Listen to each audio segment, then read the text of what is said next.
So, Tony, I switching gears drastically here. Yeah. I happened to notice today on the Facebook that you posted the Top That scene from the 80s classic Teen Witch starring the sister. Yes. Of course, of the great Blake Lively. Yes. Robin Lively, who I had a huge crush on. Same here, buddy. Yeah. Same here. I noticed...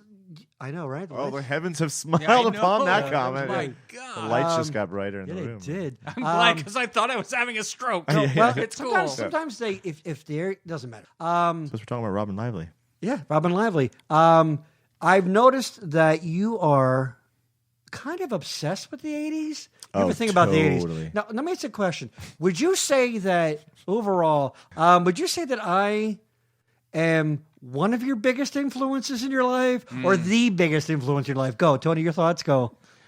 That you are? Me. Yeah. One of my biggest influences? Biggest in your entire life. Oh, yeah, absolutely.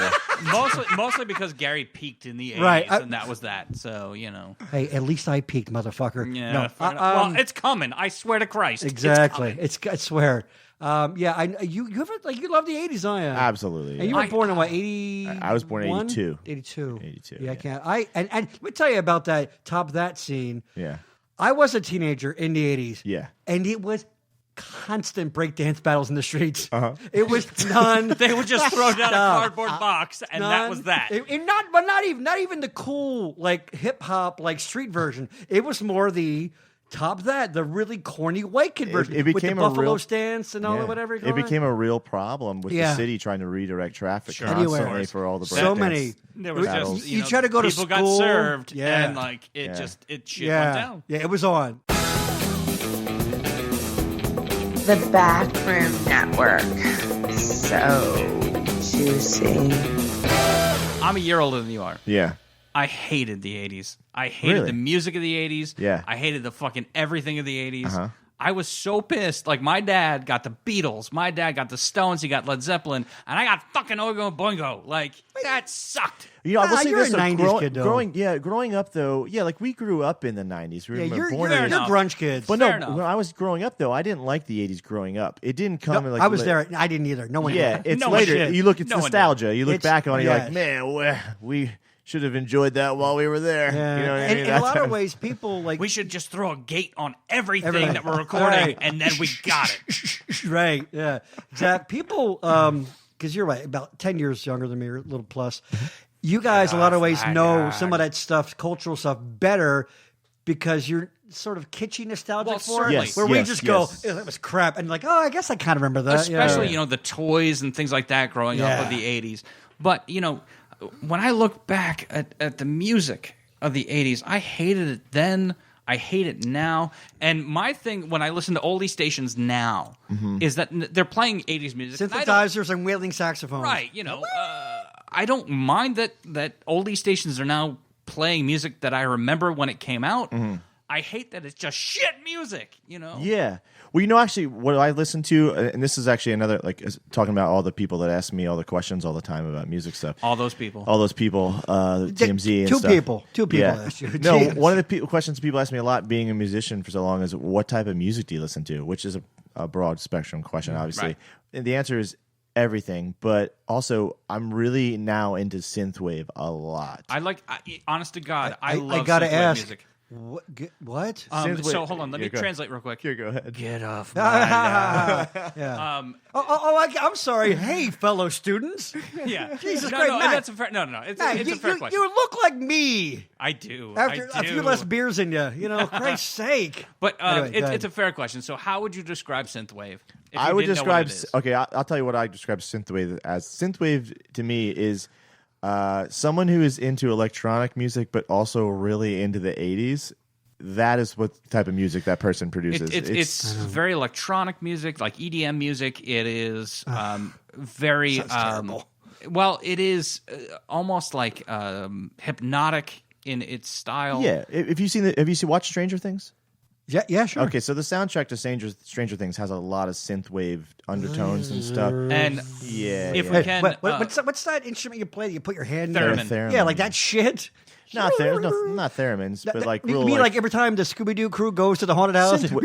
Literally, the name of the genre of music is what's in it. Synthwaves. And if I can, real quick, without derailing this, Fart Buckles. Fart Buckles, which is the name of a new band, by the way. Synthwave is my favorite thing that exists. You know what?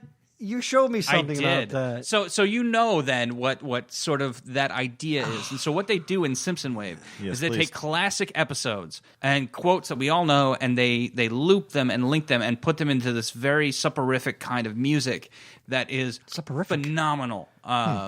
It is great, and if I can do one thing with my life, if you listen to some Synthwave and you are a Simpsons fan, go at it, because it's great. Is it... Okay, excuse my get off my lawn thing. Is it just like kind of like, it's cool to say I listen to it? Like, is it really? No. It's really. I'll tell you why I listen to it. Enjoyable to your ear. Yeah, I'll tell you why I listen to it. It's like one of those like badass soundtracks of life type things. Like when I put Synthwave on and I'm driving in my car at night, it's like it's like you just like everything's cooler now. Yeah. I don't know, dude. I can't agree more. Like, and for as much as I really do hate the '80s and stuff like it just has that feeling of just like it. The way I kind of describe that sort of feel is when you're at a party or something and you just get that notion of, I'm going to remember this like it was a good time. Mm-hmm. Like in that moment, like I'm going to remember this. You're like self-aware. Right. And it's just a really like calming and focusing thing at the same time. Yep. And I really, that's what I respond to in that kind of music. The Backroom Network. So needy. I like to take some Molly. So I do a lot of Molly. Yeah, dude, you have no idea. Like you could just play one track. No, Ringwald. Oh yeah. Even so, it's cute. Yeah, it's cute. Who I was going to marry? Speaking, that's another awesome redhead. Can I come back for another podcast where all we do is talk about redheads? Dude, seriously, what are you doing next week? Robin Lively. Just stop here.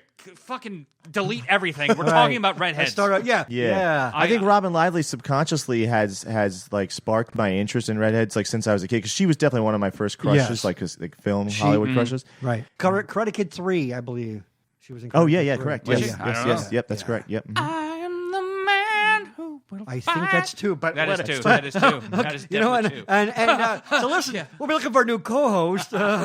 Why did you embarrass us? I don't know what it is, and maybe all right, hold on, because we've talked about being Italian on this podcast before, but I've learned something. I know too many fucking Italians. I know that. Hey, sorry. Yeah. Hey, what's your problem? I'm so sorry that you don't understand. Why does my basement smell like olive oil? Yeah. Fuck me. I'm just saying. Look, I got sauce on my shirt again. Oh, you got some gravy on your shirt. Very delicate situation. I don't know what it is, but there's a saying in the Sicilian community, because so many Sicilian men end up with Irish girls. Myself, I did. That we say that an Irish flag is nothing but a faded Italian flag. Oh. And I don't know why it is that Italian men are so attracted to like. I'm not Sicilian, but I totally am drawn to redheads. I don't know what it is. To the point where it's like it's some type of a weird fast. Like the other day, I told my sister this because it was kind of funny and creepy at the same way. You'll appreciate this one. You, Gary, will appreciate. Hold on, let me turn up the volume on my headphones here. Hey, go ahead, don't miss a word. So I was leaving the grocery store, and as I was leaving, a man and a woman were walking into the grocery store, and all I could see of the woman was her beautiful red hair. And immediately I got like excited about that, and I was like, "Whoa!" And I was like, my gaze lasted longer, and then she turned, and it was a father and his 14-year-old daughter.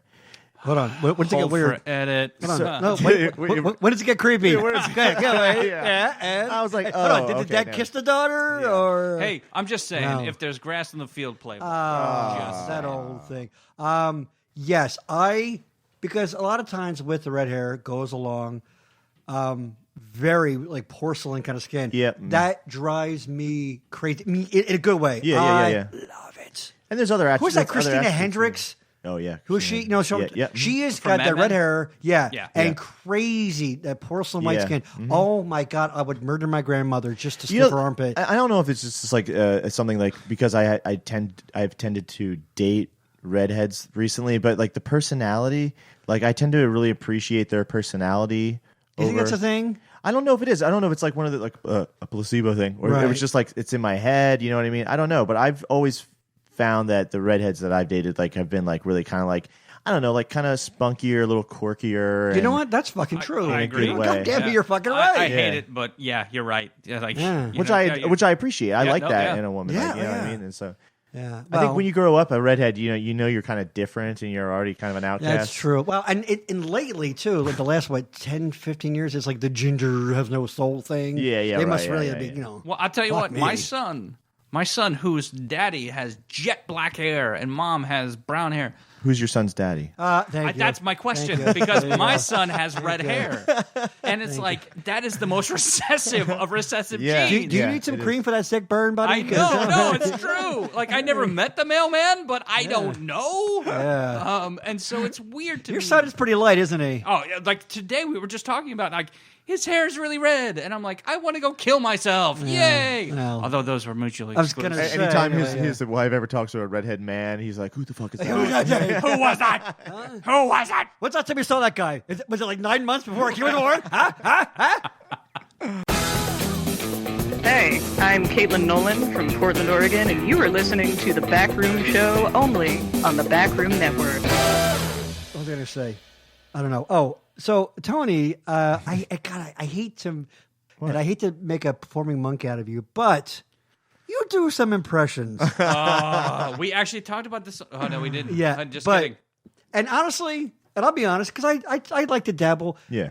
You know what? Mickey Mantle didn't hit a home run every time. Right. No. Of but course, yeah. Your Vince Vaughn. Oh. Vince Vaughn is pretty fucking solid. Matt does a pretty solid McConaughey. I do. Ooh. I do. Yeah. We don't have a conversation. I don't know. Yeah, Should we do that? Please, and I'll be Scott Moyer, who is a guy I know from school. Okay. So, hey guys, I'm Scott Moyer. Hold on, no. You're gonna be Donald Pleasance. Donald. Oh, do you know who Donald Pleasance is? I do not. No. Donald Pleasance. You played do, but he you don't played know the the name. president in Escape from New York. He also he was the doctor in the Halloween movies. Yeah. Hello, everyone. I'm Donald Yep. Pleasance. Okay. Yes. I know exactly what you're talking about. So yeah. what is the present? What is the premise of this bit? Go back to the theater days. We got to improv All right, set up. can I get a profession, please? We did a profession. We worked behind the counter at a fast food restaurant. All right. Okay. All right. I'm on fryer. I'm on the front. Yeah, you're the register. Okay. Tony, you're floating. Yeah, you got the grill. There you go. And you know the Red Hat Society? Those old ladies. Yes. A bus of them came in. All right, this actually is not a bad premise. All right, so we work at a fast food restaurant. All right. A bus. Okay, and we're already kind of tired. Our shift's over in an hour. Tour bus pulls up in the parking lot, and it's full of hungry, horny, 70-year-old red hat ladies. Mm-hmm. And hello, ladies. Welcome to McDonald's. I'm Donald. You look fetching today with your red hats. Can I help you? Oh my God, dude. He just had to hold them off for another minute. We could have gone out of here. Oh my God. Vince, what are your thoughts on the ladies? Look, I like you guys, okay? You're great girls, you guys. You got a lot of great things going for you, okay? But I think you need to tone it down with the red hats. These ladies with the red hats, it's getting a little out of control right now. I only have 15 burgers back here. I don't have enough burgers to make for all these ladies with the hats. You're going to have to make some more burgers. Look at them. They so hungry. These are some hungry ladies, and they won't quit till these tasty delights hit them. Look, my man, I hear you. I can maybe go in the freezer, find maybe 6 more burgers, but that's all I got, okay? I'm not on burgers for all these ladies. There's other people in this restaurant, too, and there's a lot of hungry people that like to eat at McDonald's, okay? So I don't even know what you want me to do right now. The fucking truck, it didn't show up today. It didn't show up. Like, we're fucked. Like, do you have any more burgers back there? Oh, yeah. I mean, it's a flat circle of meat. What about Burger King? Burger King's a great restaurant. Why don't we send these ladies over to Burger King? Burger King's kind of got some red themes going on, maybe with their hats. They'll have a great time at Burger King. We all like to have Burger King every now and then, don't we? Yep, that's it. It'd be a lot cooler if you did. That's not the right. I know, but I'm trying to get you to say it. Donald Pleasance is not. That's right. Do you, ladies? If you take a seat, here are your cups for your drinks. If you paid for water, don't try to take a soda. Your money, baby. You don't even know it. And scene. That was beautiful and painful all at the same time. All right, I'm going to go kill myself. Isn't that Vince Vaughn? Isn't that crazy? It's amazing. The Backroom Network. So juicy. I actually also came across the revelation that Shaggy, the artist Shaggy. I thought you meant from Scooby-Doo. No. And Professor Snape from Harry Potter actually have the same voice, except that one has a Jamaican accent. Give us an example, Interesting. please. Could you do Wasn't Me in Snape's voice? Well, what I think I actually posted a video on Instagram of this before, and it was Professor Snape, and then I went right into Shaggy because Professor Snape has an English accent and Shaggy has Jamaican. It's come here, Mr. Potter, and then you go, how you can run the woman also to your villa? That's amazing, right? Yeah, it's the same thing. It's just Jamaican and British, but it's all. Alan Rickman. Yeah, Alan Rickman. It sounds like because I was hearing Die Hard there. Gentlemen, I give you the FBI. By the way, this is very important. Whether or not I will, you leave this house alive. Die Hard, Christmas movie, yes or no? Oh, totally. Thank God. Okay, I was going to say. Some people swear not. They go, it's not a Christmas. No, fuck, it's not. Of course it is. Of course, we know that. Have the coast. Have a good time. Have a good time. Come to the coast. Have a few laughs. No, I love that. I watch it every Christmas. I do too. Well, yeah, it's not Christmas without Die Hard. No, I totally agree. Yeah. I did one year. I did 30 days of Christmas or 31 days, whatever it is, in that stupid month. It's however many you want a to Christmas be, buddy. movie like every. So you do things like the super Christmas movies like Miracle on 34th Street and all that shit. But then there's the ones that aren't quite like, but fit into L.A. Confidential. Starts at Christmas. It has the bloody Christmas at the start. You have Line in Winter, which is all about Christmas time. Shut your dumb ass up. Nobody cares. But then Die Hard has to be in that, right? Like, it has to be. It is a film. Do you consider Home Alone to be one of those? Of course. Yeah. It's set at Christmas, yeah. Wait, hold on. Is that controversial? Right, exactly. I guess not. Is that a You dumb asshole. Yeah. No. So many dumb assholes. Grumpy Old Men? Is that a Halloween movie? Would you consider that a holiday movie? Santa everything Claus, is subjective. Old Yeller. Is that an Arbor Day movie? So much I think? subjective. We always do watch that around Arbor Day. Yeah. Yeah. Oh, honey, look the. Well, we watch Old Yeller, Sounder, and Sounder. and we watch Where the Red Fern Grows, all on the same day, and then we just shoot ourselves at the end of the night. Oh God, I wish that was true right now. Yeah, no doubt. Yeah. Me too. So I think it's important to have a Christmas movie like Die Hard to help us get through the holidays. For sure. Because after all that cheery bullshit, after a while, you're just kind of like, it is kind of. You know why? Because we can't live up to it. Yeah. When people like, wait, I'm not dying in Nakatomi Plaza right now. So who was the guy? Hey, the smooth '80s guy. Oh, that guy. Hey, I'm gonna work out a deal. Like you knew that guy was fun. Collis was his name Collis or Collis? Ellis? Ellis. I want to say Ellis. Ellis, yeah. Johnny, baby. I'm telling you, there are listeners right now like, what the fuck? Yeah, 100%. Dude, they told the guy's whole resume, where he went to school. Right. Dude, my sister knows him. He works 2 towns over at a Staples now. Somebody just punched through their desk listening. Of course they did. They're so mad at us. Right. Fucking assholes. Collis was a made-up name that my friend Danny Villardo used to yell across restaurants to embarrass us. We'd get there and he would just go, "Hey, Collis!" and point to some random person who wasn't there. People would look, and it sounds like that would be like Superman's uncle or something. There you go. Nephew of Collis or something. Collis Clark. Collis Clark, I guess. No, that was his Earth name. Yeah, that's true. Kal was his. Kal-El. Nobody cares. That's which means the breath of God. No, but okay, is that true? That is true. Tony. Jor-El was his father. Back to the Future movies. Rank them. Oh. Okay, see, this has actually changed for me. It's always been 2, 1, 3. See, that's it. That's the golden ratio from right there. It's always been 2, 1, 3, but now actually I think as I've seen them all so many times, it's actually 1, 2, 3. I still think the third one is just I've never been a Western type guy. Is that the Godfather 3 to you? It's not that. It doesn't exist. Not that off the radar. I don't know. However, like my problem with 3, because I do like Westerns, but my problem with 3 is they just rehash too much stuff. Like their jokes are just a little too in the pocket every time. Yeah. For me, it's 2, 1, 3. Like, Although as you get older, like watching it in the 80s, you don't realize that Biff is actually about to rape somebody. Yeah. He totally has. Oh, yeah. If George didn't come along, it's. Oh, yeah. Yeah, for sure. He went fucking wrist deep. What? Right, I'm going to take a picture of Tony's actually wearing. It's the watch that Marty has. Yeah, it's the 1985 issue Casio calculator watch. It's the same one he wears in the movie. Now you're obsessed with the movie, right? Yeah, I also have a flux capacitor watch as well. What is that real? Yeah, it's a friend of mine got it for me. You know that's why it makes time travel possible. I know it. I know it is. That's actually I don't wear it all the time just because. I was running late. We can just change things. Next podcast I'll bring it and we'll just keep it on endless loop. I love it. But no, it's got like a flux capacitor built in it with like lights and stuff, and it has just like a digital readout and stuff. But, do you think it was Marty's immaturity that made him decide only to go back 10 minutes early? Because that's just a dumb decision. You know, that's like one of the biggest thing amongst the BTTF community where people ask about the loopholes and why. Come on, give yourself more time. You have a time machine. Give yourself. But you know what's? It's funny. He was like, he actually says that line in the film where he was like, "What am I talking about? I have all the time in the world. I have a freaking time machine." And it's just 10 minutes. Yeah, I don't know why. And makes for a good movie, I guess. The tension. But how many streets are there in Hill Valley where they come right by where he is? Yeah, like that doesn't. I'm sure somebody out there has the whole city mapped out. Mm-hmm. I can't imagine that was the most convenient way to get to the mall. I don't know. You know, when Doc Brown plugs in the cord, mm-hmm. Does he get shocked?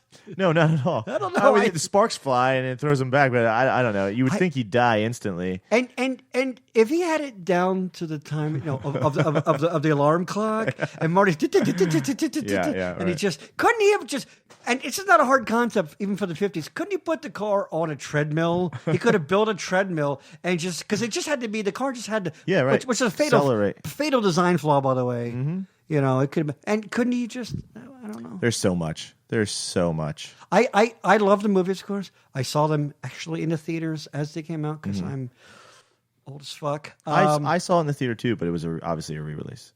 Yeah. Well, not obviously. I mean, I just wasn't in the movie theater when I was 3 years old. So. You son of a bitch. Mm-hmm. Why you got to point that out? Oh, that's so I would have been. But and when I go back and watch them, this is in a way only a true fan can. I just tear them apart.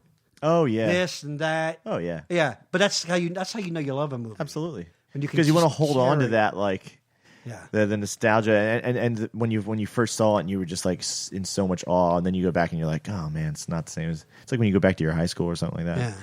But for Cruising for Chicks. Yeah, for Cruising for Chicks. What would Waterston say about high school chicks? Things. Man. Ooh. Another quote? Of course I do know the quote. Come on, you're on the spot, monkey. No. Anyway. I know. I have been dropping not so subtle hints to Denise over the last couple of years about getting me the butt. It's funny, but believe me, I died on that hill. Butt? Is that what you believe said, me. the butt? Yeah. Yeah. Barking up that tree for a long time. Yeah, I keep barking. I lost my voice barking. I jailbird Joey cake. The cake. Oh yeah. Yeah, I want one so bad, but she still hasn't. Denise.